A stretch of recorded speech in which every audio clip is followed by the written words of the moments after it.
reclama la vida, reclama. Hombres de oscuro dolor, piquete y tambor, todo ardiendo en fogatas, la vida reclama, la vida reclama. Y ahora se pronuncia. Vamos por la libertad, no dejemos pasar su violencia insaciada. La vida reclama, la vida reclama. Gente que no haya rincón, ni respuesta, ni amor, guerra eterna y callada. La vida reclama, la vida reclama. Cuerpos tirados al mar de la infamia total que no ha sido olvidada. La vida reclama, la vida reclama. Muy bien, muchas gracias, Carlos. Muchas gracias. Bueno, bien. Ahora vamos a comenzar la parte de oratoria, digamos, con una exposición de Mauricio.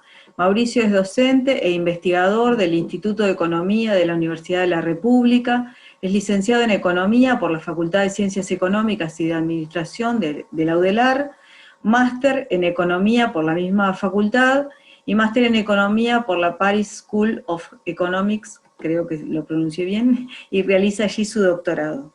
Así que agradecemos mucho tu presencia, Mauricio, realmente, y bueno, es tu tiempo. Perfecto, muchas gracias. El agradecido soy yo, obviamente, por la invitación a participar. Espero que me escuchen bien, si no me hacen una seña o algo y hablo un poquito más fuerte. Nada, como les decía, estoy muy agradecido por la invitación, es un placer para mí estar acá.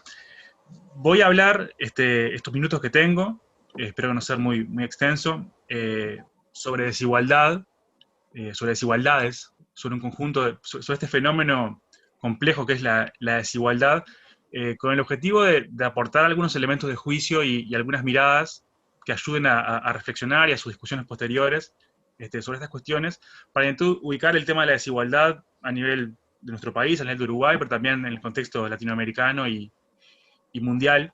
Yo pensaba dividir esta breve apertura en algunos bloques. Primero, conversar un poquito sobre desigualdad de qué, sobre las dimensiones de la desigualdad. Después, plantearles un poco algunos datos, algunas cosas que conocemos sobre la evolución de la desigualdad en el último tiempo, en Uruguay, en Latinoamérica y en el mundo, segunda parte. Como tercer bloque, un componente que me parece importante es discutir un poco sobre por qué debería importarnos el problema de la desigualdad y cuáles son los elementos que uno debería tener en cuenta para pensar esto, y eventualmente llega a haber tiempo al final un poco sobre qué hacer, sobre qué posibles avenidas, qué posibles rutas de acción podemos tomar como individuos y como sociedad y de las políticas públicas para abatir la desigualdad.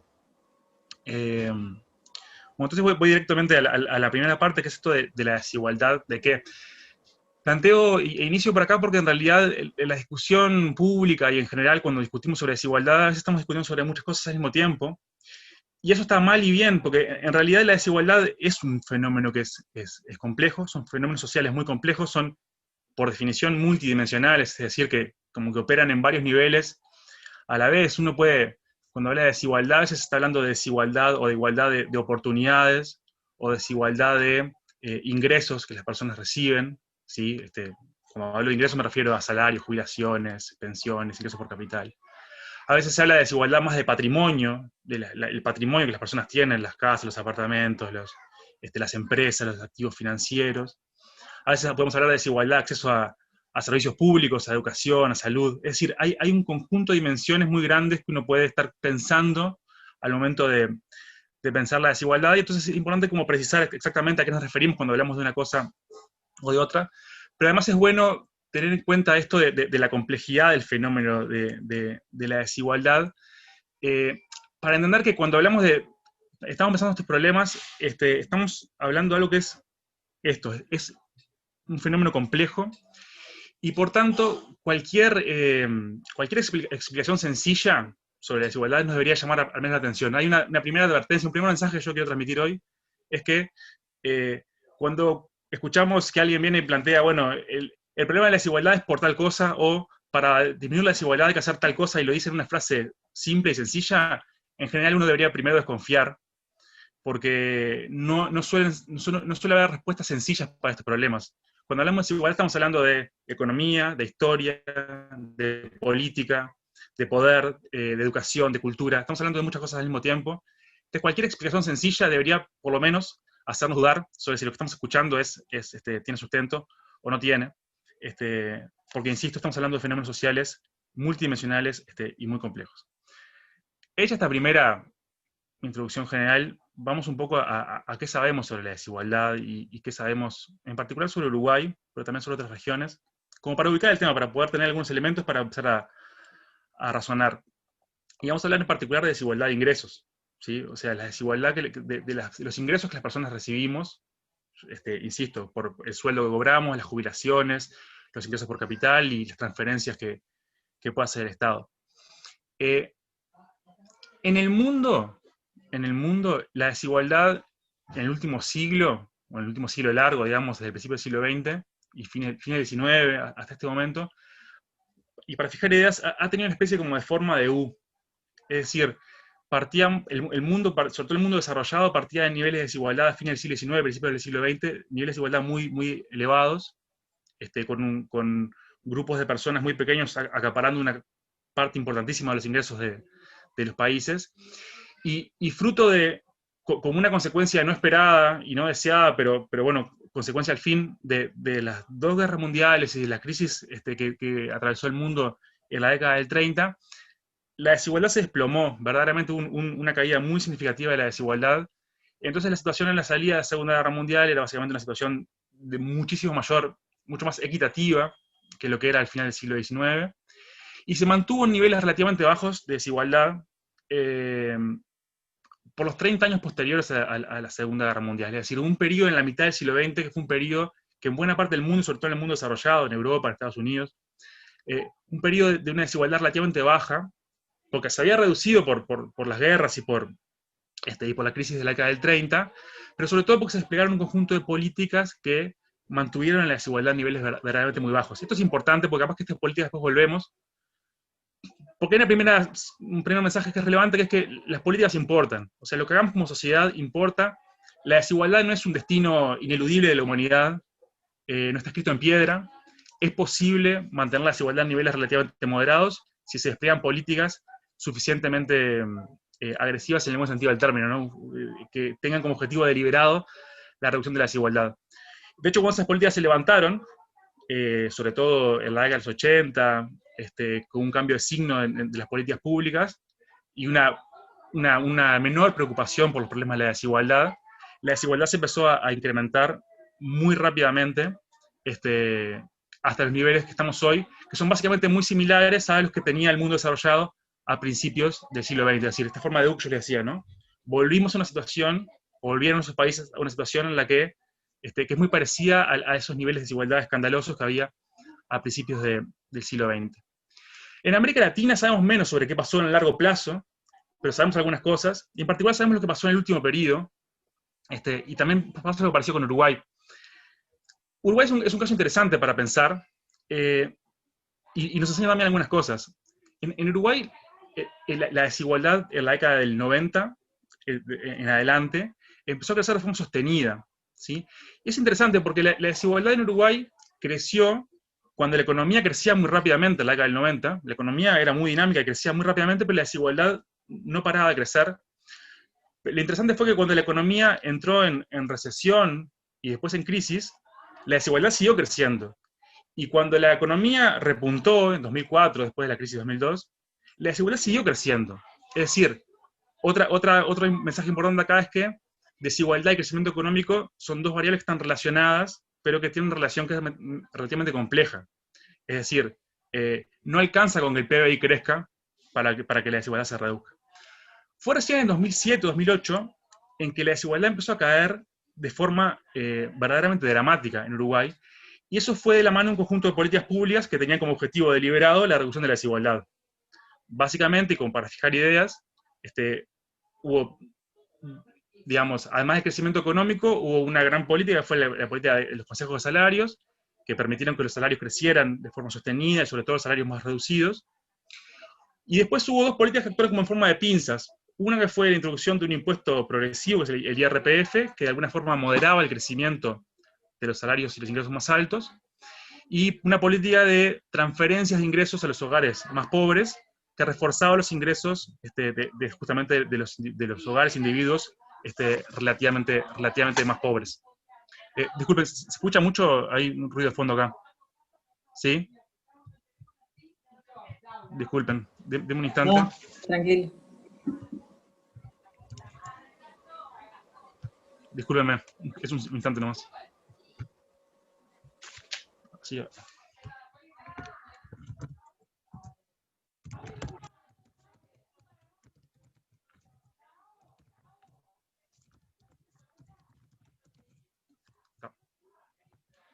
Discúlpeme, les decía que la desigualdad, digamos, se empezó a reducir muy fuertemente fruto de un conjunto de políticas públicas que tenían el objetivo deliberado de reducir la desigualdad, y la desigualdad cayó, y cayó mucho verdaderamente.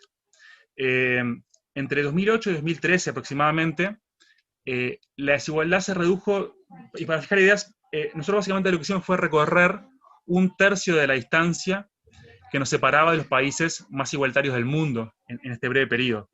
En 2006, una forma de medir la desigualdad es comparar el ingreso que tiene el decil más rico con el decil más pobre, y básicamente lo que sucedió fue que en 2006 el decil más rico ganaba aproximadamente 18 veces más que el decil más pobre, y esa distancia se redujo de 18-1 a 10-1 en ese periodo muy breve de tiempo, ¿sí?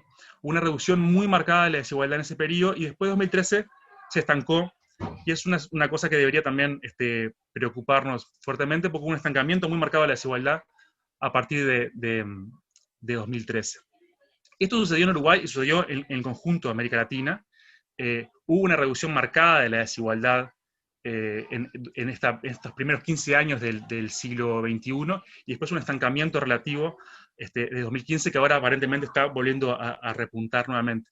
Pero el punto central acá es que la desigualdad efectivamente puede caer, y de hecho cayó, y en Uruguay cayó, insisto, muy marcadamente. Cuando uno analiza la desigualdad de ingresos, se observa que la desigualdad efectivamente experimentó una caída muy marcada, que no quita que aún tengamos problemas de desigualdad muy sustantivos.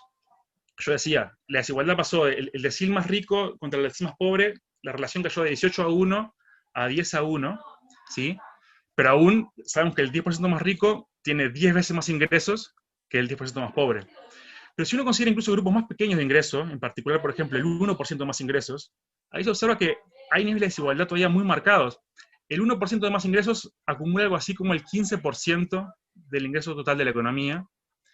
Esto es equivalente a lo que gana el 50% más pobre combinado, ¿sí?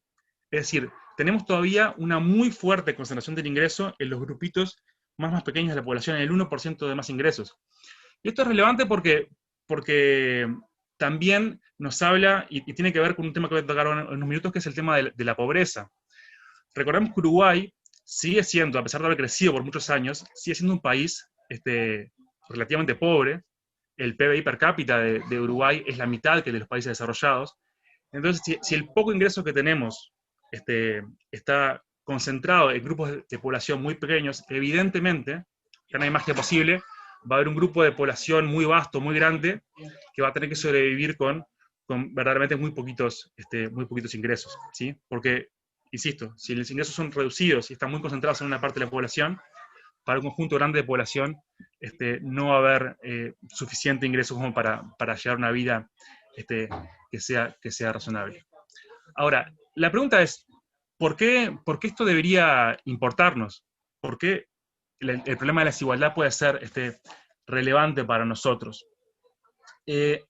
Acá quiero hacer como 3 niveles de argumentación distintos, de menos importante a más importante, ¿sí? En primer lugar, la desigualdad debería preocuparnos porque es mala para otras cosas, ¿sí? Instrumentalmente es mala para otras cosas, o puede ser mala para otras cosas. Por ejemplo, puede ser mala para el mismo crecimiento económico, ¿sí? La relación entre crecimiento económico y desigualdad es una relación muy compleja, y en muchos casos la desigualdad puede generar problemas. Países muy desiguales en general tienen dificultades para crecer más rápidamente, ¿sí? Países muy desiguales tienen también mucha inestabilidad política, y eso también es perjudicial para el crecimiento, es perjudicial para la integración social, obviamente. Pero de alguna manera esto es, digamos, si la desigualdad es buena o mala para otras cosas, es relativamente poco importante desde mi punto de vista, es una preocupación de segundo orden. Hay cosas más relevantes. Pero igual quería destacar que, digamos, no es cierto que la desigualdad sea buena para, por ejemplo, el crecimiento económico, que sociedades más desiguales funcionan mejor desde el punto de vista del dinamismo económico. Eso no es cierto. La relación, insisto, entre desigualdad y crecimiento económico es una relación que es muy compleja. Como segundo elemento, ya ahora bastante más importante, es porque desigualdad y pobreza tienen un vínculo muy estrecho. Entonces, aún si a nosotros no nos preocupa nada la desigualdad, si a nosotros no nos preocupa en absoluto que haya gente que sea muy rica, por ejemplo, igual debería, si lo que nos preocupa es la pobreza, igual deberíamos tener un ojo puesto siempre en la desigualdad. ¿Por qué? Por esto que decía, porque en realidad la cantidad de recursos que hay en las sociedades son finitos, ¿sí? No son infinitos, y evidentemente sociedades más desiguales van a tener mucho mayores dificultades para reducir la pobreza que sociedades más igualitarias. Obviamente uno podría argumentar que una sociedad muy desigual pero que crece, bueno, eventualmente va a elevar a los estratos más bajos y a sacarlos de la pobreza. Eso es cierto, pero tenemos que recordar que es un proceso muy lento, es lentísimo. Puede llevar generaciones. Si uno apuesta solamente al crecimiento económico, sin tener un ojo puesto en la desigualdad, puede tardar generaciones en sacar a la gente de la pobreza. Pensemos que si no hay una reducción de la desigualdad, los ingresos que las personas perciben van a crecer a tasas muy bajas, 1,5%, 2%, 3%, y eso toma décadas. Por ejemplo, para fijar ideas, si una persona que gana 20.000 pesos, ¿qué es lo que gana hoy una persona promedio en Uruguay? El sueldo es 20.000 pesos, ¿sí? En promedio, para fijar ideas. Para que un sueldo de 20.000 pesos pase a 40.000 pesos, que tampoco es un sueldo disparatado, a tasas normales de crecimiento pueden tardar 30, 35, 40 años en ausencia de una reducción de la desigualdad. Entonces, aún si a uno lo único que le preocupa es la pobreza, también la desigualdad tiene que ser un problema porque, insisto, reducir la pobreza es mucho más sencillo, es mucho más rápido cuando uno lo hace simultáneamente con una reducción de la desigualdad. Pero aparte hay un tema como de ética básica y de justicia que es muy difícil, sobre todo cuando uno está en situaciones de relativo privilegio, decirle a las personas, bueno, en realidad, con los ingresos que ya tenemos en la sociedad, sería suficiente para que vos no seas pobre, pero mejor esperar 30, 40 años más, que ya vas a llegar. Capaz que tus hijos logran tener una vida más razonable que la que tuviste vos. Eso es, digamos, a mí me resultaría muy difícil, me parece que es éticamente muy difícil de sostener. Y me lleva al tercer punto, que es el más relevante. Yo decía, la desigualdad es mala para otras cosas, pero eso no es el punto central. Ni siquiera el punto central es que sea mala porque es peor para reducir la pobreza. La pregunta central es si la desigualdad nos resulta o nos parece como sociedad justa o injusta. La razón de primer orden para cuestionar la desigualdad es una razón de corte ético, ¿sí? Insisto, si nosotros consideramos que la desigualdad es o no justa, y cómo justificamos de alguna forma que exista o no desigualdad en la sociedad. Las sociedades modernas, como las nuestras, tienen formas de justificar la desigualdad, y acá el argumento de la meritocracia es un argumento que se utiliza frecuentemente para justificar la desigualdad. Sería algo así como que, efectivamente, uno ve desigualdad en la sociedad, pero en realidad esa desigualdad de ingresos, por ejemplo, de riqueza, lo que refleja es simplemente una desigualdad en el talento de las personas o en el esfuerzo de las personas. Personas más esforzadas o más talentosas tienen más ingresos que otras que son menos esforzadas o menos talentosas. Entonces uno puede explicar la desigualdad de la sociedad a partir de la desigualdad en el esfuerzo o el talento de los individuos. Esta es la forma de justificación más habitual de la desigualdad en sociedades modernas. Hay que decir igual que todas las sociedades en la humanidad que han experimentado fuertes desigualdades, todas tienen alguna forma de justificar la desigualdad. Es muy raro, incluso en el pasado, que se dijera, bueno, la desigualdad es excelente, nos encanta la desigualdad. Eso en general no sucedía. Lo que sucedía es que siempre había alguna forma sofisticada de establecer por qué la desigualdad era razonable o era justa. En general, en sociedades más antiguas, que tenían, por ejemplo, una división muy clara de clase, en que, por ejemplo, los siervos tenían que trabajar en el campo, era una forma de justificar que había cierto orden en la sociedad y que ese orden era necesario para el buen funcionamiento de la sociedad, pero como forma de justificación de la desigualdad, de alguna forma, era menos cruel que la meritocracia, porque si eras esclavo o eras siervo, bueno, te tocó eso la vida y mala suerte, te tocó eso, pero no es tu responsabilidad. La meritocracia es una forma de justificación de la desigualdad un poco más cruel porque de alguna forma carga con la responsabilidad de los individuos de lo que les sucedió en la vida desde el punto de vista de los ingresos que perciben. Pone toda la carga de la responsabilidad en las personas. Entonces vale la pena preguntarse si esto de la meritocracia es una buena forma de explicar la desigualdad o no. Y ahí hay que hacer un par de aclaraciones que me parece relevantes. Cuestionar la meritocracia, por ejemplo, como forma de explicación de las desigualdades sociales, no implica, bajo ningún concepto, no implica poner en tela de juicio la relevancia del esfuerzo como mecanismo de autosuperación personal. Evidentemente, si nos esforzamos, somos trabajadores, si somos empeñados, somos cuidadosos, si ponemos cariño y amor a lo que hacemos, probablemente tengamos mejores posibilidades en la vida que nos vaya mejor. Eso es evidente, va de suyo. Cualquiera puede encontrar ejemplos en la vida propia o en personas que conoce. ¿Sí? El esfuerzo paga, y en general, uno se esfuerza va a tener un mejor resultado en la vida, mejores condiciones que... disculpen que hay muchísimo ruido acá. Va a tener mejores condiciones en la vida que si uno no se esfuerza. Eso es evidente. La pregunta con la meritocracia no es esa, no es si el esfuerzo o no es relevante. La pregunta es si solo con el esfuerzo y con el talento de las personas uno puede explicar la desigualdad que luego se observa. Y a ellos les decía, recuerdan, ¿no? El 1% más ingresos tiene el 15% del ingreso de la sociedad, que es más que el 50% combinado.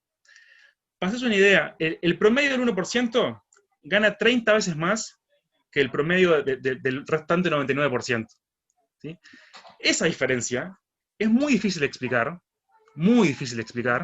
solamente en base al esfuerzo o al talento. Es que son 30 veces más talentosos, 30 veces más esforzados, se despiertan 30 veces más temprano. Es muy difícil. Evidentemente, es probable que esta gente que está en el 1% más rico sea talentosa, esforzada, muy productiva, haga un gran aporte a la sociedad incluso. Pero es muy difícil explicar toda esta brecha a partir exclusivamente del talento del esfuerzo. Y así hay mil dimensiones más. Uno sabe perfectamente que, por ejemplo, no sé, la educación es una cosa bien relevante para explicar el ingreso de las personas. En economía decimos que la educación es un buen predictor del ingreso de los individuos. Más educación en general se correlaciona muy bien con más ingresos. Ahora, también sabemos que la educación, que podría parecer a priori como una dimensión en la que tiene mucho que ver con el esfuerzo de los individuos, si las personas nos esforzamos, sabemos que educarse lleva mucho esfuerzo y mucho trabajo, pero también sabemos que cómo nos va en la escuela, en el liceo, en la universidad, tiene mucho que ver con las condiciones de partida. No está asociado exclusivamente al esfuerzo tampoco. ¿Sí? Hay una tesis de maestría ahora que salió hace poquito, Santiago Soto, que muestra que más del 60% de la desigualdad en los resultados educativos de las personas tiene que ver con las desigualdades del punto de partida de los individuos. Y esto es evidente, está demostrado, está súper documentado que los niños y niñas y adolescentes de los quintiles más bajos de ingresos tienen sistemáticamente peores resultados en asistencia, en las pruebas PISA, y así y en otras dimensiones. Es decir, hay un conjunto de elementos que nos indican que el esfuerzo y el talento no logra explicar toda la desigualdad que observamos, que tiene que haber más elementos de por medio.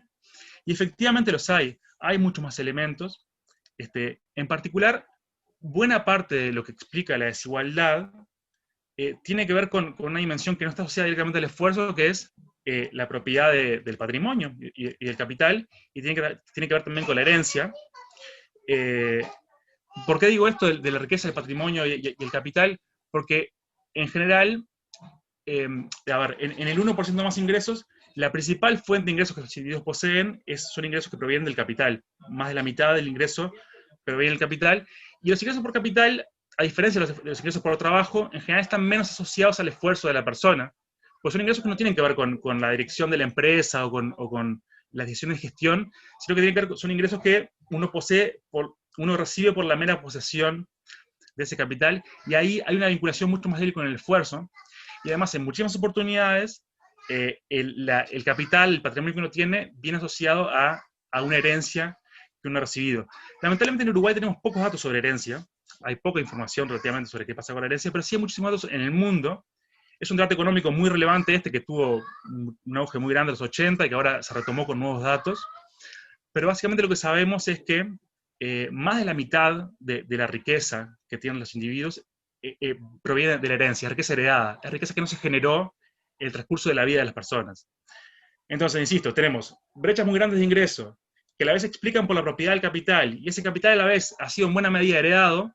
Bueno, es evidente que las diferencias que uno observa de ingresos no pueden ser explicadas exclusivamente a partir del esfuerzo o del talento de las personas. Hay muchos más elementos, y ahí, insisto, la propiedad del patrimonio, la propiedad del capital, la herencia, son elementos que son absolutamente centrales para entender la desigualdad. Entonces, si la meritocracia no es una buena forma de justificar la desigualdad, si en realidad hay que hacerse preguntas de orden filosófico, bueno, ¿cuál es la respuesta? ¿No? ¿Cuál es un nivel de desigualdad deseable? ¿A qué tendríamos que apuntar? ¿Se puede justificar la desigualdad de alguna manera? Y ahí yo les sugiero un ejercicio para que hagamos cada uno y para también hacerlo colectivamente, que es un ejercicio muy, muy sencillo que propuso un filósofo llamado Rawls, que es un filósofo muy, muy importante en las teorías de la justicia, en economía y en filosofía, que él proponía, se llama el velo de la ignorancia. Básicamente es una idea muy sencilla, que es que pensemos, si uno fuera a aterrizar en una sociedad que no conoce, ¿sí? Y uno no sabe si en esa sociedad va a llegar siendo varón o mujer, de qué raza va a ser, en qué barrio van a ser, cuál va a ser no sé, quiénes van a ser sus padres, no sabe absolutamente nada, si va a tener una discapacidad o no. Uno no sabe nada. Uno va a aterrizar en una sociedad sin saber absolutamente nada sobre sí mismo, ¿sí? Pensar qué tipo de sociedad yo quisiera, qué tan desigual quisiera yo que fuera esa sociedad. La respuesta a esa pregunta nos va a dar una buena indicación de qué es lo que nosotros consideramos justo o injusto.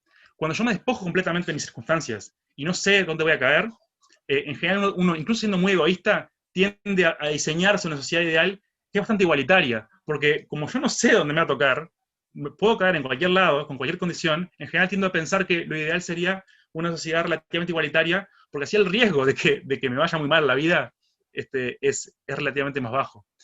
Y este ejercicio rawlsiano, que es mucho más sofisticado que esto, no es una versión simplificada, pero es un ejercicio que es interesante para pensar, bueno, ¿qué es lo que consideramos justo? ¿A qué deberíamos apuntar?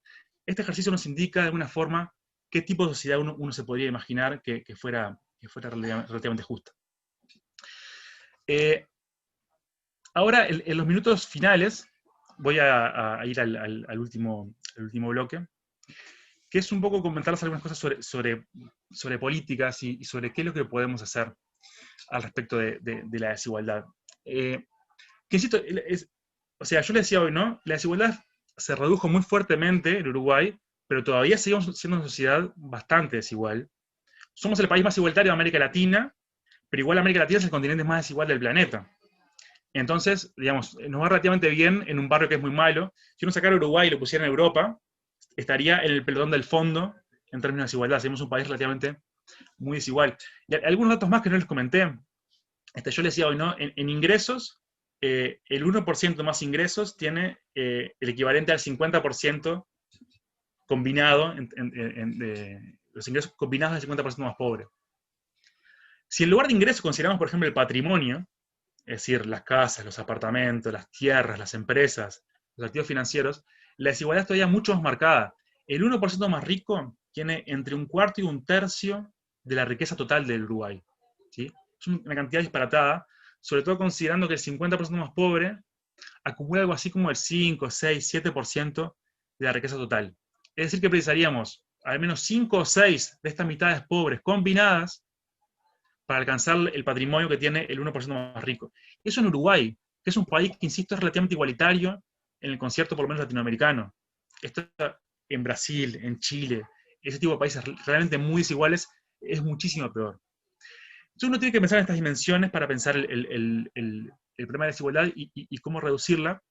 Y hay un primer mensaje central en esto, que se deriva de una convicción profunda, pero además y sobre todo de la experiencia histórica de Uruguay y otros países, y es que las políticas públicas son muy efectivas para bajar la desigualdad. Si uno diseña un conjunto de políticas públicas que apunta a la reducción de la desigualdad efectivamente cae. Y esto es súper importante porque es relevante no caer en un discurso derrotista y asumir que la desigualdad es un destino del que la humanidad no puede escapar. Eso no es cierto, han habido niveles muy distintos de desigualdad a lo largo de la historia, incluso en la historia reciente han habido niveles de desigualdad muy diferentes, y las políticas públicas pueden reducir la desigualdad. Lo que hay que tener claro es que ninguna política aisladamente logra efectos mágicos. Se dice habitualmente, la educación es la clave para reducir la desigualdad. Es cierto. Si nosotros logramos mejorar mucho los niveles educativos de la población, la desigualdad se reduciría un poco. Hemos hecho ejercicios, esto está estudiado, digamos, hemos hecho ejercicios que se llaman de microsimulaciones, que es básicamente simular qué pasaría en situaciones alternativas a las que, por ejemplo, todo el conjunto de los uruguayos terminara secundaria, y efectivamente lo que vemos es que la desigualdad se reduciría muchísimo, pero no llegaríamos a ser Noruega, ¿sí? Faltaría todavía muchísimo en términos de reducción de la desigualdad. Tampoco es suficiente solamente con los impuestos. Los impuestos también ayudan, no sé, el IRPF, yo le decía hoy, ¿no? El IRPF tuvo un rol destacado en colaborar con la reducción de la desigualdad. Ahora, el IRPF solo tampoco logra, incluso a cambiarlo y hacerlo mucho más distributivo, tampoco reduciría la desigualdad a los niveles que deseamos. Tampoco poner un impuesto al capital o al patrimonio solo, aislado, va a lograr reducir la desigualdad, ni tampoco generar una renta básica universal, para poner un caso como así más, de una política más ambiciosa aún. Tampoco eso por sí solo lograría llevar la desigualdad a los niveles que necesitamos, o que quisiéramos llegar, por lo menos en este ejercicio rawlsiano de pensar una sociedad ideal a la que podríamos aspirar. Se necesita un conjunto de políticas, todas apuntadas deliberadamente a la reducción de la desigualdad. Por ahí pasa la clave, ¿sí? Por pensar un paquete, un nuevo conjunto de políticas que logren abatir los niveles de desigualdad que tenemos, que lamentablemente la situación actual de crisis económica, y con esto cierro, la situación actual de crisis económica por una parte, donde ya hemos estimado que hay un incremento de la pobreza, que los salarios van a crecer, digamos, a crecer por debajo de la inflación, va a haber una pérdida de salario real, es muy probable que esa tendencia a la baja de la desigualdad que habíamos visto hasta ahora se revierta y volvamos de vuelta a tener un periodo de crecimiento de la desigualdad que debería alertarnos, deberíamos estar muy preocupados y muy atentos, para evitar que los magros logros que ha obtenido Uruguay como sociedad en el último tiempo se pierdan innecesariamente, además, porque no tenemos por qué aceptar que la pobreza y la desigualdad se incrementen cuando en realidad todavía hay posibilidades de neutralizar los efectos más embromados de la crisis desatada por la pandemia de la COVID-19. Voy un poquito más de media hora, pero me parece que capaz que cierro por acá y en todo caso después el espacio de preguntas e intercambios lo retomo alguna idea adicional. Bueno, muchas gracias, felicitaciones, Mauricio, la verdad que es un placer escucharte siempre. Te felicito y te agradezco mucho la generosidad con la cual compartís todo el conocimiento que has logrado durante estos años en facultad. Muchas gracias. De verdad, muchas gracias. Muchas gracias a vos, muy lindas palabras. Bueno, ahora entonces vamos a darle paso a Pablo Guerra, que es licenciado en Sociología, magíster en Ciencias Sociales del Trabajo, doctor en Ciencias Humanas, profesor e investigador en Sociología del Trabajo y Economía Solidaria, de Facultad de Derecho de la Universidad de la República, coordinador de la Red Temática de Economía Social y Solidaria de la UDELAR, autor de más de 30 libros y numerosos artículos publicados en revistas científicas. Buenas noches a todas y a todos los que están escuchando. Un saludo especial a ti, Clara, a los organizadores de OBSUR. Un placer escuchar a Mauricio y sus fermentales palabras en torno al tema de las desigualdades. Un placer encontrar a Milton luego de un tiempo. Así que con mucho gusto, como para poder tener un momento de reflexión en torno a esta encíclica tan emblemática. Yo siempre he dicho creo que Laudato Si es sacando la Rerum Novarum, que fue el hito histórico de la doctrina social de la Iglesia, marca un hito por su relevancia, por la pertinencia de su temática, al nivel de la Populorum Progressio de Pablo VI, que fue escrita, bueno, 50 años atrás, en circunstancias donde se necesitaba una reflexión en torno al desarrollo humano. En este caso, el Papa Francisco lo hace respecto a los problemas ambientales y incursionando en temas económicos, como lo vamos a hacer notar enseguida. Lo que, como ustedes comprenderán y habrán sabido, le ha costado numerosas críticas, sobre todo por parte de tecnócratas, conservadores, de determinado sesgo ideológico, que no podían entender, no podían comprender cómo un papa se atrevía a decir las cosas que realmente dijo en esa encíclica. Así que hay un material muy, muy rico para analizar, y justamente los organizadores de este ciclo nos han pedido que pudiésemos reflexionar sobre la encíclica, haciendo una lectura desde la economía social y solidaria, mencionando además el aporte de distintas propuestas, como las de la economía circular, y cómo se vinculan también con el concepto del desarrollo sostenible. Así que vamos a tratar de manejar esos objetivos, esos propósitos que nos fueron indicados en su momento. Digamos entonces, en primer lugar, algo sobre la economía social y solidaria. Yo creo que este es un concepto bastante complejo, que refiere por lo menos a 3 niveles de análisis. Un nivel de análisis es la economía social y solidaria, entenderla como un movimiento social que impulsa una mirada ideológica sobre la economía. Definamos a la ideología en términos muy neutrales, como un discurso que intenta convencer sobre algo. En este caso, la economía solidaria como movimiento social intenta convencer de que la forma en que estamos haciendo economía hoy en día tiene que ser modificada, tiene que ser cambiada, impulsar por lo tanto otra economía, como dice el Foro Social Mundial, que comienza a convocarse allá por el año 2001, ustedes lo recuerdan bien, seguramente, en Porto Alegre, en el 2001, el lema era "Otro mundo es posible". Y las reuniones de economía solidaria, que fueron de las más numerosas desde el inicio de este Foro Social Mundial, modificaba de alguna manera ese lema de que otro mundo es posible, diciendo otra economía es posible.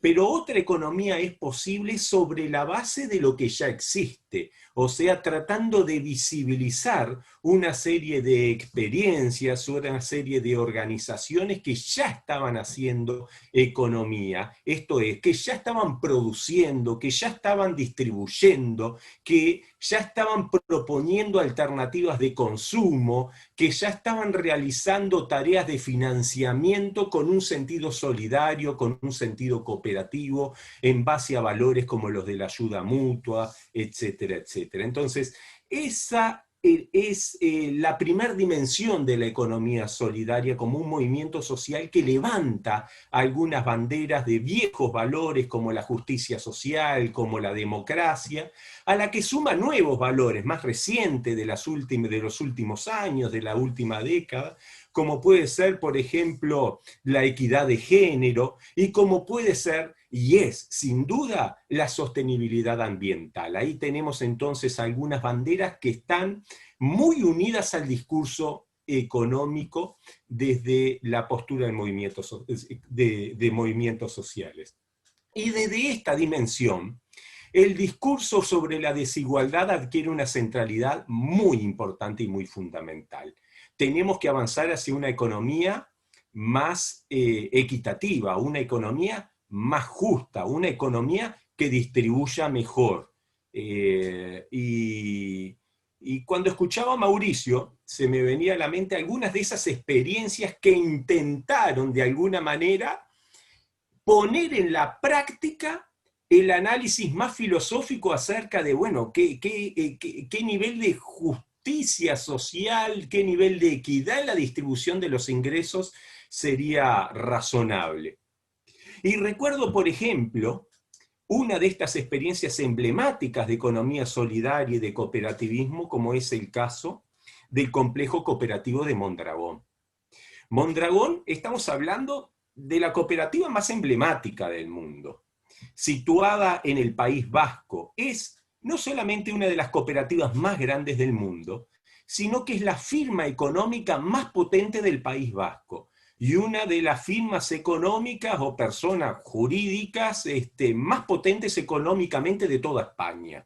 O sea, estamos hablando de una cooperativa de miles de trabajadores con oficinas y fábricas a lo largo y ancho del mundo.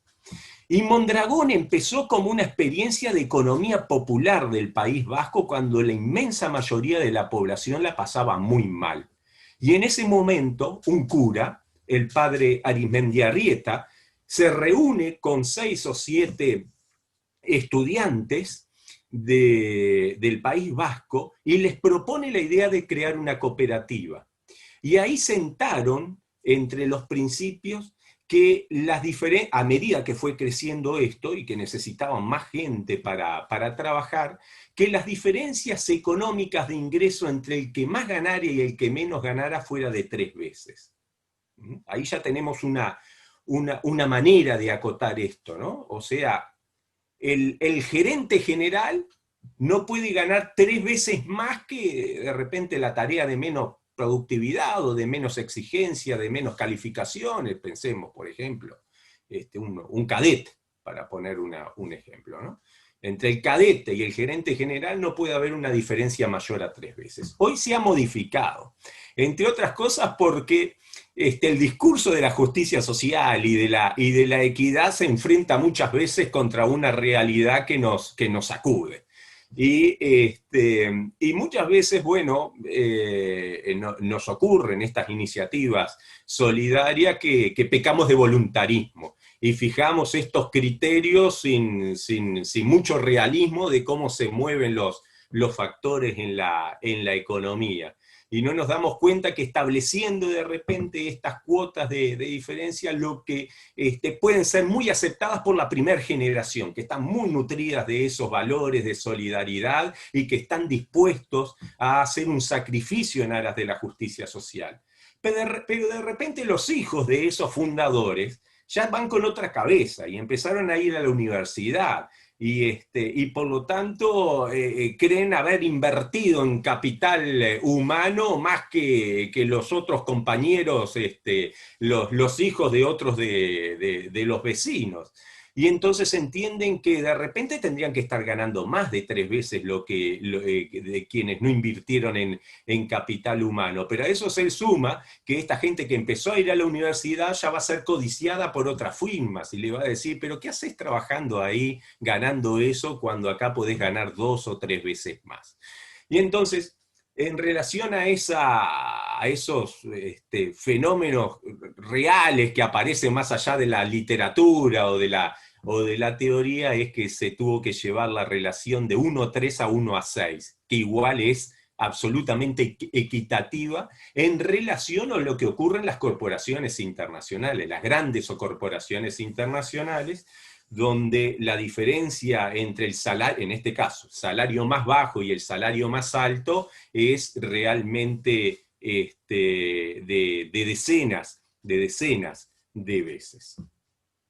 El otro criterio que me parece interesante de algunas experiencias de economía solidaria con respecto a la distribución de los ingresos es el que fue establecido en otra experiencia que también me ha tocado analizar y conocer in situ, como ha sido el sistema de los kibutzim en Israel. El kibutz, En Israel eso es la comunidad de vida y de trabajo muy conocida, ¿no? Muy conocida por todos. El primer kibutz es fundado en el año 1909, se llama Degaña, sobre las orillas del río Jordano, y es un kibutz muy potente, que ha pasado de una docena de integrantes 100 años atrás a unos 2.500, 3.000 socios como tiene actualmente. El sistema de los kibutzim explica un muy alto porcentaje del Producto Bruto Interno de una potencia económica como Israel a nivel industrial, y mucho mayor a nivel agrícola. Por lo tanto, es una experiencia comunitaria muy eficiente en términos económicos, que partió de un principio de distribución que yo siempre digo es tan marxista por la crítica al programa de Gotha de Marx, como paulista en el sentido de San Pablo. Y era ese criterio que decía: de cada cual según su capacidad, a cada cual según su necesidad. Entonces vamos a sacar de cada uno de acuerdo a su potencialidad, pero vamos a distribuir de acuerdo a la necesidad de cada uno. Eso significa que con este criterio muy alternativo de distribución, ya los ingresos no tienen nada que ver con la productividad de cada uno, sino que tiene que ver con las necesidades de cada uno. Esto también ha generado muchos problemas en un sistema tan igualitario como el de los kibutzim, y claramente, antes que me pregunten, tengo que decir que se ha ido flexibilizando, aunque siguen siendo formatos comunitarios muy equitativos y muy distantes de lo que ocurre en el sistema, en el resto del sistema capitalista, para decirlo de alguna manera. Así que hay muchos formatos de distribución equitativa en torno a la economía solidaria. De hecho, los balances sociales que se aplican en muchos movimientos de la economía solidaria en distintos países incluye como muy relevante la variable de cómo se distribuyen los ingresos a su interior. Y entonces, a partir de esta noción, sabemos o no si estamos practicando la economía solidaria. Primer dimensión de la economía solidaria, entonces, movimiento social que impulsa una mirada alternativa de la economía. La segunda dimensión es un sector económico. A la hora de clasificar los sectores por sus racionalidades, por sus instrumentos, por sus modelos de gestión, decimos que hay un sector de la economía que se caracteriza por su asociativismo con sentido democrático. Esto es básicamente la economía solidaria, son emprendimientos asociativos, cooperativos, que se basan en relaciones de ayuda mutua y que practican la democracia. Cada persona vale un voto en una asamblea. Eso es muy diferente a lo que ocurre en una sociedad anónima, donde las personas valen en relación a la cantidad de acciones que tienen. Entonces, estamos en presencia de cooperativas, de mutuales, de asociaciones, de redes de emprendimientos, de instituciones de comercio, de organizaciones de comercio justo, de finanzas éticas. Hay una cantidad de experiencias que podríamos enumerar. En Uruguay hay una ley de economía solidaria, desde diciembre del año pasado. Fue una de las últimas leyes votadas en el periodo legislativo anterior, y por lo tanto ahí está claramente establecido cuáles son los principios y valores por los que se guía la economía solidaria, pero también las experiencias que forman parte de este sector. Que siempre digo, a manera de anécdota, relatándolo la discusión parlamentaria, que en uno de los primeros artículos, a mí me tocó participar muy activamente en la elaboración de este proyecto de ley, incluso redacté varios de esos artículos. Uno en los que tuve participación fue justamente en aquel que decía que la economía solidaria se rige por el principio de la persona por encima del capital. Y una legisladora empezó a agitar el documento del texto de ley para ponerse en oposición, diciendo, esto es marxismo puro, le falta cantar la Internacional, decía la senadora, o diputada en ese momento, diciendo que, bueno, poner a la persona por sobre el capital era un elemento marxista, cuando es una de las bases fundamentales de la doctrina social de la Iglesia, que probablemente lo comparta con el marxismo como con todos los humanismos, porque en realidad es un principio humanista por encima de cualquier ideología. Bueno, ahí estamos en presencia entonces de la economía solidaria como una economía que pone a la persona por encima del capital, y eso ya está plasmado incluso no solamente en un principio filosófico, sino en un texto legislativo. Digamos en tercer lugar que la economía solidaria es como un novel paradigma de interpretación de los procesos económicos. Y eso ya es una dimensión más académica, es tratar de analizar a la economía solidaria como un discurso económico, como una teoría económica con categorías de análisis propia para analizar la racionalidad del sector. Entonces, desde este punto de vista, como un paradigma emergente de la reflexión económica, uno de los aportes de la economía solidaria justamente es sobre el sentido y el alcance que le damos a la economía, o sea, incorporar el debate epistemológico de lo económico. Y en ese sentido hay mucho que decir sobre la economía y sus vínculos con la ecología. Noten la similitud, incluso etimológicamente, oikología, viene del latín oikos y logos, estudio del ambiente, con la raíz de la economía, oikosnomía, oikos como ambiente u hogar, y nomos como la gestión.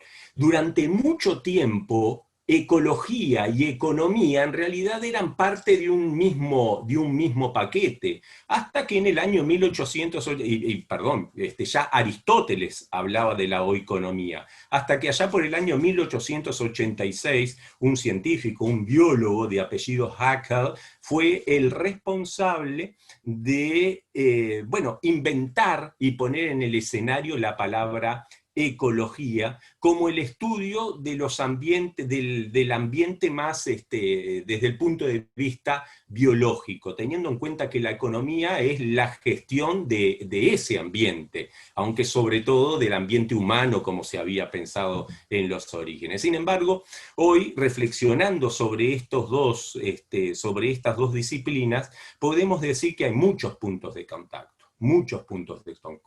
Cuando ustedes me invitaron a dar esta charla, recordaba que desde hace muchos años estamos insistiendo sobre los vínculos que existen entre los problemas ambientales y la forma de hacer economía. O sea, tratar de interpretar los problemas ecológicos con los asuntos económicos. Esto es relativamente reciente en la historia de las ideas. Probablemente el hito fundamental haya sido el Club de Roma, ya en el año 72, que fue la primera reunión científica que puso en el debate internacional las temáticas ambientales. Y durante muchísimo tiempo, incluso hoy, se insiste que el Club de Roma era muy apocalíptico en el sentido de la visualización que hacía de los problemas ambientales. Bueno, al día de hoy todavía hay intelectuales, académicos, entre comillas, que cuestionan el fenómeno del cambio climático, ¿verdad? Así que si habrá intereses también económicos muchas veces que están de alguna manera afectando también la forma en que entendemos y percibimos estas temáticas.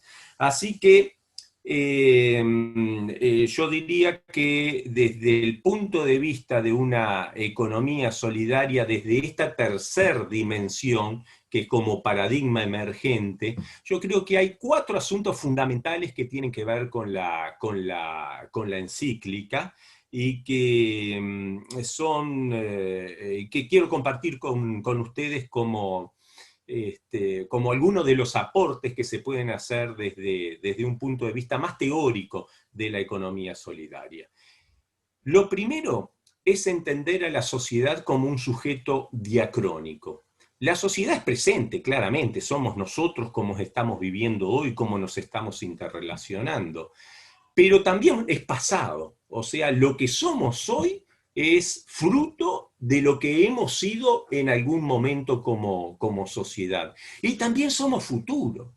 Es lo que tenemos que entender como sociedad. Somos pasado, somos presente, pero también somos trascendencia hacia el futuro. Esta visión de la sociedad como sujeto diacrónico es de alguna manera también mencionada en la encíclica con el Papa cuando se refiere a la justicia entre generaciones. O sea, para entrar en el debate ecológico tenemos que plantear también el asunto de la justicia entre generaciones. Y más que ir para atrás para ver culpa de quién es que estemos como estamos, pensemos en el futuro, las cosas que tenemos que empezar a cambiar hoy para que no las sufran las generaciones. Estoy pensando en Greta, esa chiquilina de 14 años que nos pega unos gritos bárbaros a los mayores, a los adultos, diciendo, miren lo que nos están dejando. Entonces, dejarnos cuestionar, interpelar por las próximas generaciones es de fundamental importancia para cambiar el estado de situación en términos ambientales y para afectar de alguna manera la forma en que estamos haciendo economía. El segundo asunto relevante que incorpora la mirada de la economía solidaria en este plano ambiental es entender el desarrollo como un concepto complejo que no debe reducirse a crecimiento. Es más, a veces ni siquiera debería referirse al crecimiento, el desarrollo como algo muy diferente al crecimiento. El crecimiento ilimitado no tiene sentido desde el punto de vista de desarrollo, no tiene sentido desde el punto de vista ambiental y biológico, porque nada crece ad infinitum desde el punto de vista biológico. Siempre hay un tamaño óptimo que tiene que ver con el crecimiento hasta un determinado nivel. Solamente desde una perspectiva económica muy mezquina podemos pensar en el crecimiento ad infinitum.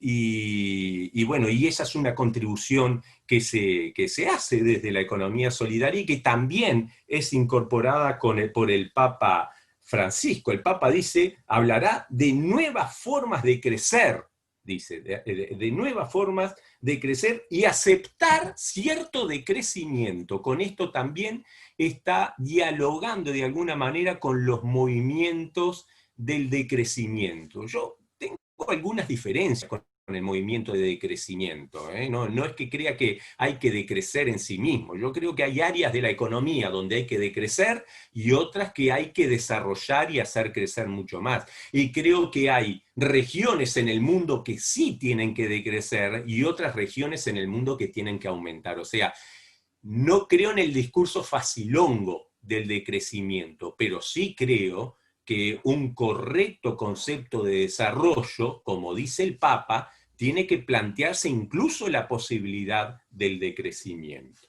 Tercero, la importancia de cómo hacemos economía y su impacto en el ambiente. Sobre esto ya hice mención. Y finalmente, la socioeconomía, sobre todo desde un enfoque solidario, debe preguntarse, y aquí abro comillas, de una de las frases más importantes de la encíclica desde el punto de vista económico, sobre el sentido de la economía y su finalidad para corregir sus disfunciones y distorsiones, cierro comillas.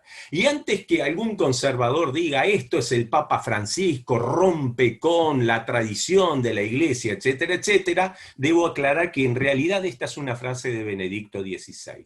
Es una frase de Benedicto XVI que menciona en su Jornada Mundial sobre la Paz del año 2010. Y además tengo que decir sobre Benedicto XVI que tiene una excelente encíclica social como es Caritas in Veritate, que es otro punto altísimo de la doctrina social de la Iglesia, con muchísimos componentes económicos. De hecho, ahí está la pluma de Stefano Samagni, un economista que hoy está presidiendo el Consejo Pontificio de Ciencias Sociales. Entonces se ve la pluma de Samagni en esta encíclica firmada no solamente firmada, porque Benedicto seguramente es de lo que debe haber estado atrás de cada una de las palabras de la encíclica, pero que finalmente es una encíclica del papado de Benedicto. Pero miren qué importante, la vuelvo a citar, porque me parece una de las frases más importantes, habla sobre el sentido de la economía y su finalidad para corregir sus disfunciones y distorsiones. Esto está en el numeral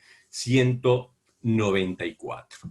Entonces, déjenme ahora, en unos pocos minutos, para no hacerlo muy, muy aburrido y dar paso seguramente a un intercambio y a lo que viene en la jornada, mencionar algunas partes de las encíclicas que me parecen muy, muy valiosas. Y vamos a empezar, me evito la introducción, y vamos a empezar por el capítulo primero, que es lo que le está pasando a nuestra casa.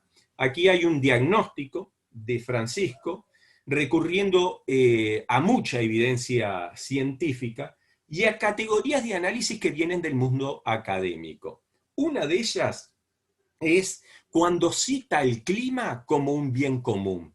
Acá tenemos uno de esos conceptos muy importantes en la economía de las últimas décadas, el concepto del bien común, que nos recuerda a los recursos compartidos por todos, que nos recuerda a la primer mujer ganadora de un premio Nobel como Elinor Ostrom y su teoría sobre los bienes comunes y sobre la tragedia de los comunes. La tragedia de los comunes, lo relato muy brevemente, es cómo mucha gente piensa que no podemos gestionar espacios en comunes porque siempre nos va a ganar la mentalidad egoísta. Y pone el ejemplo de algunos campesinos que tienen en común una tierra para que sus animales vayan a pastorear. Y bueno, siempre está la vivada de un campesino que dice, bueno, hemos convenido entre todos que ponemos nuestras 2 o 3 vaquitas aquí a pastorear, pero yo voy a sumar una cuarta. Y si nadie me dice nada, voy a sumar una quinta. Y entonces estoy sacando un provecho personal, propio, individualista, por sobre los derechos de los demás. Pero el otro campesino va a observar eso y va a meter entonces también una cuarta vaca y una quinta vaca. Al final, entonces, ese campito que estaba pensado para gestionar entre varios campesinos determinada cantidad de vacas, por el impulso y la motivación individualista de cada uno, termina siendo estropeado. ¿A qué nos lleva la tragedia de los comunes? A decir, por ejemplo, en los años 90, en los años 80, que no hay mejor gestión que aquella que está dictada por criterios de mercado, y que nada podemos gestionar a nivel público y a nivel colectivo. Sobre esto va a estudiar Elinor Ostrom y se va a oponer tajantemente Elinor Ostrom. Y pone algunos ejemplos que son históricos y muy impresionantes. Uno de ellos he tenido la posibilidad también de vivenciarlo personalmente, que es el Tribunal de las Aguas de Valencia. Es el tribunal más antiguo del mundo y demuestra cómo los campesinos de la zona, organizados solidariamente, son capaces de gestionar ese recurso fundamental para el cultivo como es el agua. El Tribunal de las Aguas tiene, no se sabe muy bien, pero puede tener 500, 600 años de antigüedad, y se reúne semanalmente todos los jueves al costado de la catedral en la Plaza de la Virgen.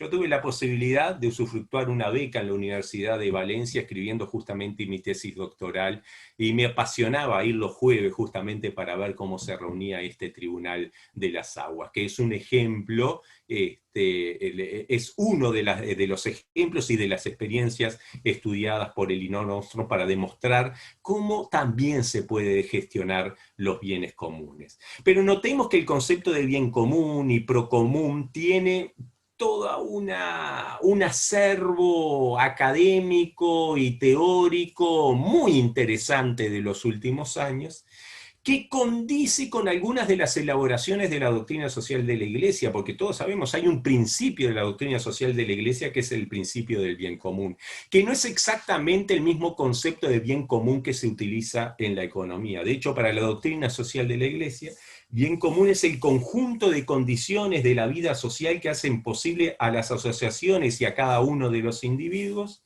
el logro más pleno y más fácil de la plena perfección. Es un principio precioso. Su aplicabilidad práctica es muy cuestionable, porque esto es muy romántico hasta que nos damos cuenta que en realidad no hay, que muchas veces hay oposiciones en cuanto a lo que entienden los sujetos como la mejor vida posible. De todas maneras, más allá de las críticas que se le puede hacer a la referencia del bien común, sin duda se sigue constituyendo una manera de tratar de acercarnos a cierta utopía donde todos podamos vivir de la mejor manera posible. Entonces, como referencia, sigue siendo muy importante para todos nosotros. Cita cómo el mercado estimula el consumismo en este capítulo 1. Lo que nos invita a reflexionar sobre la importancia del consumo responsable. Vamos a volver sobre esto, entonces no nos vamos a detener ahora. Pero acá se refiere en el capítulo 1 a la cultura del descarte y cita la economía circular. Entonces, como los organizadores me pidieron también que mencione algo de la economía circular, digamos que la economía circular es una corriente que ha surgido en los últimos años, sobre todo a partir del 2012, donde hubo un informe muy importante de la economía circular, que trata de superar la economía lineal a la que estamos acostumbrados hasta hoy en día. La economía lineal a la que estamos acostumbrados hasta hoy en día, entró el bebé, pero ya se lo voy a dar a la mamá, agradeciendo que me permiten este espacio con ustedes. La economía lineal es la economía convencional que piensa en producir, en consumir y en generar desechos. ¿tá? La economía circular es una corriente que trata de romper con esa lógica, de manera que la economía termine siendo sustentable y donde no haya desechos, sino que puedan reinsertarse permanentemente en el ciclo económico. La economía circular ha tenido, reitero, desde el año 2012, con el informe de la Fundación Ellen MacArthur, un gran desarrollo porque es un instrumento aplicable a todos los sectores de la economía. Podemos hacer economía circular en la economía solidaria, o sea, en nuestras cooperativas, en nuestras organizaciones comunitarias, pero también podemos hacer economía circular en la economía capitalista, en nuestras empresas privadas, y podemos hacer economía circular en las empresas públicas, y en el sector público, en el amplio sentido del término. Y en ese sentido se han implementado algunas políticas públicas en el Uruguay. Tenemos el caso de la Agencia Nacional para el Desarrollo, ANDE, que junto al Ministerio de Industria, el Ministerio de Medio Ambiente, el Ministerio de Agricultura, lanzaron el proyecto Biovalor e incluso un premio de Uruguay Circular. Hay varias empresas que gracias a estas políticas de la economía circular establecidas en estos últimos años, han logrado presentar proyectos que son muy, muy interesantes. proyectos, reitero, de empresas del sector privado, incluso empresas del sector público. En el caso del sector público tenemos a Lur, con su proyecto La Energía se Transforma, que impulsa el reciclado del aceite de fritura para transformarlo en biodiesel, ¿no? Como uno de los ejemplos prácticos de los que podemos hablar. O otro emprendimiento, por lo general son jóvenes profesionales que están muy entusiasmados en tratar de incorporar las dimensiones ambientales en los procesos económicos, que vieron una potencialidad en los desperdicios del cuero para realizar insumos reciclables. En ese sentido, la economía circular es como una manera más compleja y más integral de poner en práctica el principio de las 3 R's, que eran reciclar, bueno,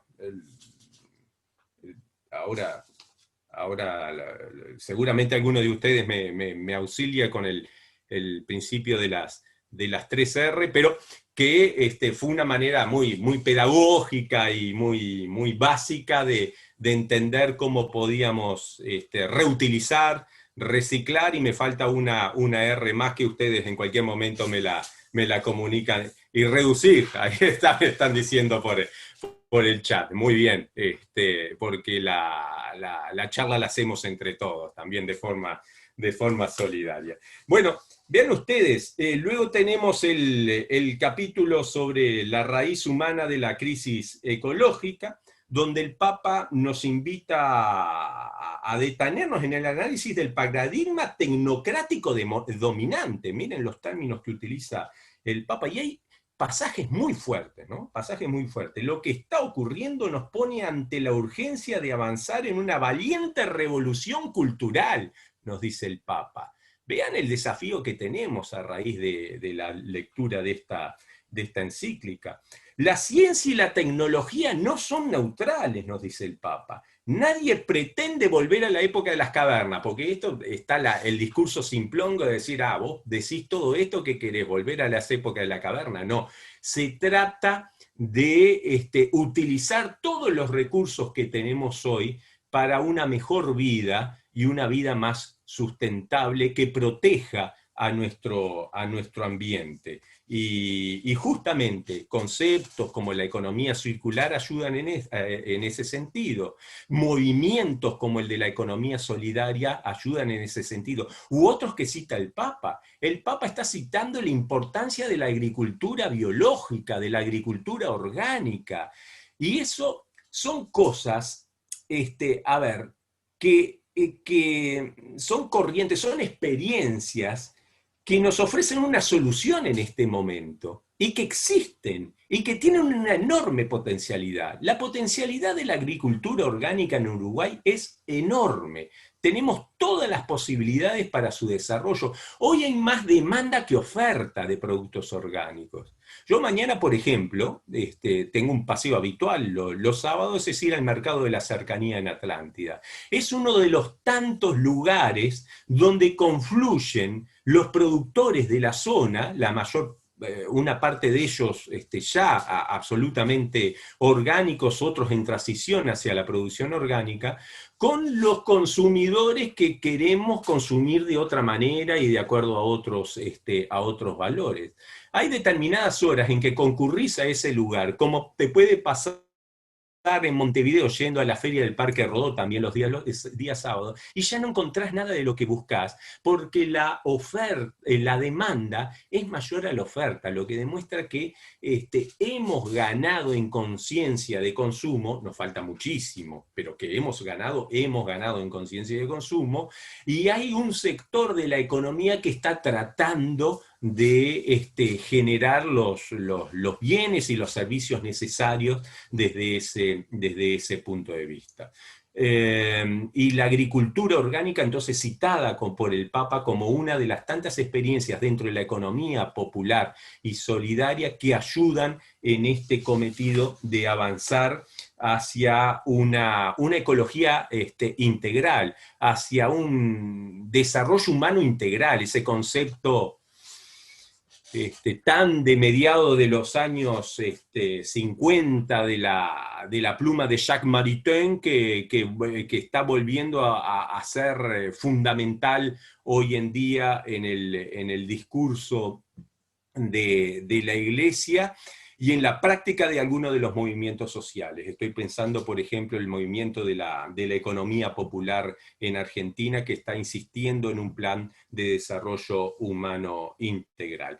En fin, yo me apasiono analizando esta encíclica y mencionando sus paralelismos con la economía solidaria. Por la hora me parece que ya tengo que estar cerrando por aquí, pero decirles que en el capítulo 5, en el capítulo 6 hay mucha más información y vínculos con la economía solidaria. El Papa plantea que tienen que haber cambios estructurales para avanzar hacia esa revolución cultural, pero que también importan mucho nuestras prácticas cotidianas, y eso tiene que ver también con lo que pretendemos desde la economía solidaria. Mostrar que lo poquito que estamos haciendo cada uno de nosotros vale y vale muchísimo. Esos pequeños actos cotidianos, tratando de ser mejores a la hora de producir, a la hora de distribuir, a la hora de consumir,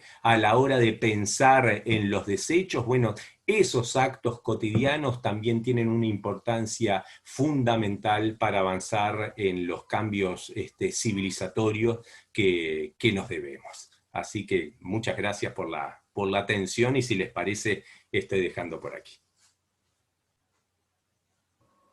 Muchas gracias, Pablo. Muchísimas gracias. Excelente la exposición, como siempre.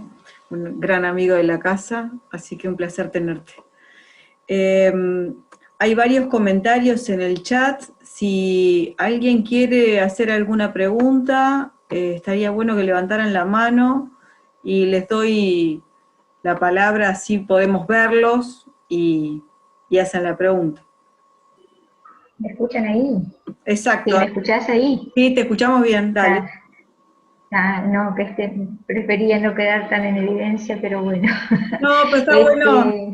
Está bueno vernos también y interactuar. Sí, porque a veces uno, a veces me pasa que veo todas estas ideas muy buenas, pero que no las veo como una idea unificada de la Iglesia. Me cuesta verlo eso. Me gustaría saber si la Iglesia tiene alguna opinión formada sobre lo que ha sido esta encíclica, que es muy importante. Y más que nada veo que hay muchas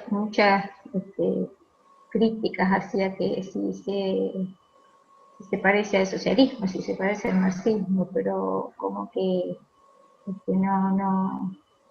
no veo, capaz que la hay. Yo estoy en Paysandú y conozco poco lo que está pasando a nivel nacional, pero me gustaría ver una respuesta más fuerte de la Iglesia, en el sentido de, por ejemplo, referida a la eliminación de las desigualdades, que fue la primera charla que la agarré un poco empezada, lamentablemente, y también a la parte de las economías que habló Pablo Guerra, que es interesantísima, fuera de que hay algunos ejemplos que él citó y que, bueno, capaz que hay muchos más que yo no los conozco, pero creo que como Iglesia todavía en el país se podría hacer bastante más de lo que se hace, o tal vez desconozco mucho. Esa es mi pregunta. Gracias. Bien, gracias, Ana. ¿Alguien quiere contestar? Porque no dirigió, digamos, la pregunta estrictamente hacia alguien concreto, así que...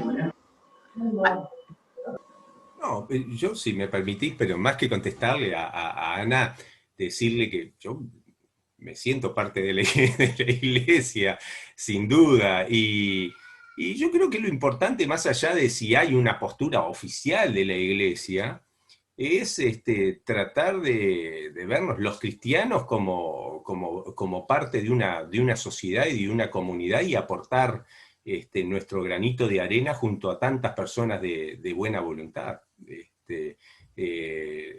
haciendo cosas en concreto, reflexionando, ¿no? Las dos cosas son importantes: reflexionar sobre estos asuntos, hacer cosas sobre estos asuntos, y hacerlas junto a tantas y a tantos que comparten nuestros ideales, probablemente no nuestra fe, pero sí estos ideales, para tratar de hacer de este mundo un mundo mejor. Como siempre decimos, ser fermento en la masa, ¿no? Yo lo veo desde ese punto de vista, y realmente, si lo observamos así, tenemos que pensar estos asuntos también con un sentido esperanzador, porque hay muchísima gente involucrada en este momento. Por ejemplo, quiero citar el caso de las ollas populares. Que son una expresión de economía popular y de economía solidaria, que están haciendo frente a una situación de emergencia, que están contribuyendo a superar condiciones infrahumanas, de hambre, de muchísima gente. ¿Saben cuántas ollas populares hay en el Uruguay? El otro día consulté a unos investigadores de la Facultad de Ciencias Sociales que están haciendo un censo. Ya han llegado a 700 casos en Uruguay. 700 ollas hoy en el Uruguay. Y es impresionante la cantidad de gente que hay detrás de estas ollas, de gente, de los propios vecinos, apoyándose espalda contra espalda en un momento duro, y de tanta gente que lo hace con una vocación de servicio que es muy impresionante. Eso me parece que es muy alentador, y que marca también la presencia de Dios, lo quiero decir, Sí, la presencia de Dios en el mundo. yo ahí quiero rescatar una cosa que dijiste, Pablo, que no solo la rescato porque la hayas dicho tú, sino porque la creo firmemente. Creo que, y quizás forma parte de un ensayo de respuesta a Ana, o de un pensar juntos. Por un lado, decir que hay mucha gente que no conoce la Laudato Si, que no conoce esta voluntad y esta firme voluntad y este afecto que tiene el Papa sobre esta epifanía que ha tenido, digamos. Él mismo lo dice: yo antes no sabía nada, no entendía nada, y me fui sensibilizando con todo este tema de la naturaleza, en definitiva, del medio ambiente, y todo lo que implica el desarrollo sostenible. Entonces, y la espiritualidad que esto implica, y la cantidad de pueblos ancestrales que tenían esta cosmovisión, y que para la sociedad occidental es un descubrir, cuando para ellos era parte de su vivir y estar en el mundo. Entonces, por un lado, poder hacer, por ejemplo, este ciclo de charlas, y poder poner en común estos conocimientos, poderlos reflexionar, poder acceder a esto, me parece que está muy bueno. Lo segundo, que también lo dijo Pablo, es esto no se trata, me parece a mí, está bueno que nos juntemos los cristianos, está bueno que nos juntemos los católicos, pero está muy bueno que se junte la gente de buena voluntad. Me parece que es esencial para la construcción de una sociedad más justa, más solidaria, que se junte la gente que tiene buena voluntad, que los limpios de corazón, que dice el Evangelio, ¿no? Me parece esencial eso. Bueno, voy a leer un poquito comentarios del chat. Dice Gustavo González: Gustavo, ¿querés que te busco ahora? ¿Cómo podríamos tratar de unificar la enseñanza de los principios de la Carta de la Tierra, los principios del Global Compact y la Laudato Si, ya que son bien amplios y ricos, es decir, para llegar a las comunidades? Y después Rosa dice, en relación a lo que estaba comentando Pablo, me parece, eso, somos iglesia y sobre todo podemos ser evangelio. Buena noticia.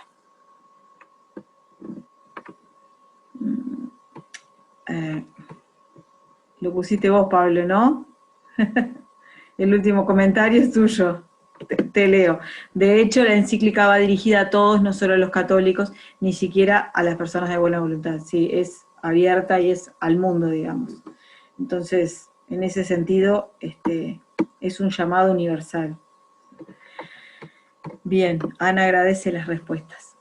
Si alguien tiene alguna otra cosa que decir o preguntar. Rosa Falero dice, creo que tenemos que concientizar a cristianos, católicos y no católicos. Bueno, parece que no hay ningún otro comentario. Si no hay ningún otro comentario, cerramos por acá y nos estaríamos encontrando el próximo viernes con el tema ambiental. Miriam Oyersun dice, agradecer este espacio, brillante las dos exposiciones. Bueno, convido ahora a Monseñor Trócoli a hacer una oración de cierre y después yo hago un anuncio breve y ya ahí cerramos. ¿Ok?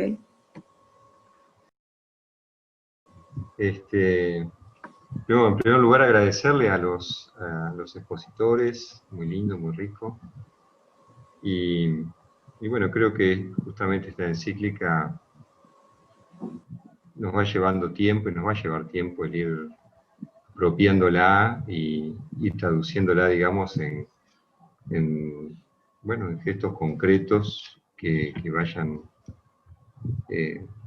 haciéndonos a todos más amigos y más cuidadosos de la casa común. Yo quería terminar con una oración del Padre Cacho, que fue alguien que desde su vivencia honda del Evangelio justamente transitó por estos caminos de buscar acortar distancias, de buscar la igualdad y de sembrar allí Evangelio. Dice así: Señor, que tu amor caiga en tierra buena. Mi vida ha caminado por muchos caminos. Mis pies han pisado por caminos trillados, por campos de yuyos, por el pedregal. Tu amor me ha seguido, sufriendo en mis sendas. Quisiera tú prepararas mi tierra, y tu amor floreciera en un 100%, porque tu amor lo merece y el mío lo implora. Amén. Bueno, buenas noches para todos y muchas gracias. Bueno, después de esto, amén. Exactamente, tal como dice Gustavo González en el chat, amén. Muchas gracias a todos, gracias por estar del otro lado, de este lado, gracias a Pablo, a Mauricio, a Carlos, a Monseñor Trócoli, y bueno, nos volvemos a encontrar el viernes que viene, y ya con el tema ambiente nos van quedando 2 charlas, el viernes que viene y el otro viernes. Muchas gracias por todo, y ha sido un honor compartir esta noche con ustedes, y un placer. Gracias.